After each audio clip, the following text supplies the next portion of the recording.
Well, despite U.S. efforts to limit foreign access to AI chips, China has found workarounds either through front companies, reports of smugglers, or with help of U.S. chips specifically designed to skirt sanctions. With us now to discuss, we want to bring in Brian McCarthy.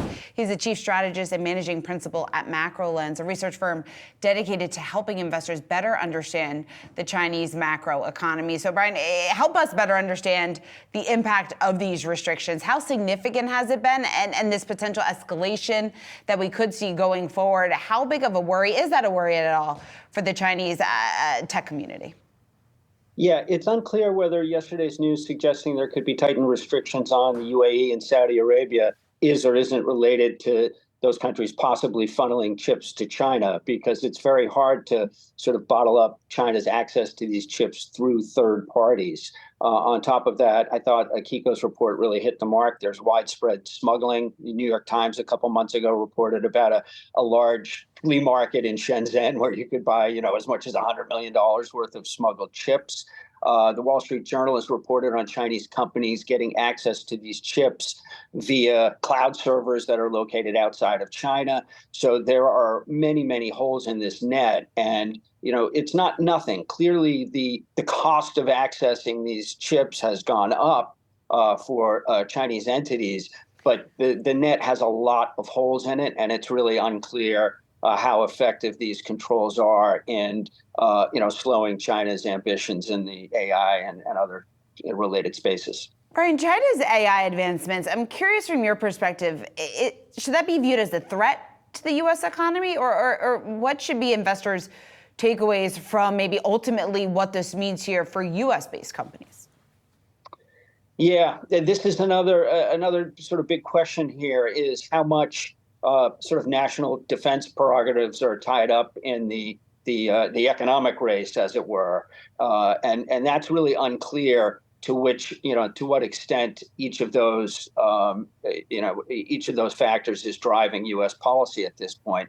Clearly, AI has a lot of applications in defense that it's important that each side feels it's important that they have access to. As far as the economic stuff goes, it's interesting to speculate as to whether that may change if we have a change in government in the U.S. here. It's very difficult to bottle up knowledge. So, the idea that we can sort of prevent China from obtaining, the knowledge that's out there, and I know they're behind in chips, and we'll continue to move forward, and they'll continue to move forward at a rate that's behind us probably for many, many years, but they will continue to move forward. So, it is a question of whether there's justification on economic grounds to be trying to halt the advancement of any country that's just trying to, build businesses. Of course, there's the related issue of subsidies and whether we want to compete with a Chinese market where workers don't have complete freedom and the system is heavily subsidized. So you've got the competition angle tied in with defense, and it's all very, very complicated. Brian, when you take a look at the trading volumes, taking a step back and just looking overall at the Chinese market, certainly we saw a lot of euphoria over the last couple of weeks following the stimulus efforts. The trading volumes now returning to more normalized levels. I'm curious, is there enough stimulus efforts happening right now or underway or hints of more to keep this momentum going? Or what else does the Chinese economy need in order to see further improvement? Yeah. My own view is we don't really need to go out of our way to halt China's economic advancement. They have plenty of domestic problems that they are contending with at this point.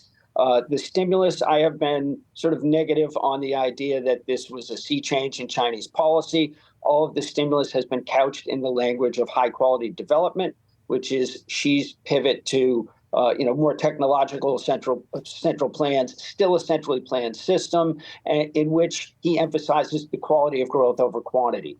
That has not changed. All of these policies have been couched as incremental policies, right up and down the line of all the announcements we've gotten. So the market early on thought this was sort of a braggy moment. Xi Jinping has blinked. China is willing to do whatever it takes to pump up its economy. And I frankly never got that message. And I think the market is starting to sniff out that message was not there. Brian McCarthy, great to get your perspective and your insight here this morning. Macrolens chief strategist and managing principal. Thanks so much. Thanks.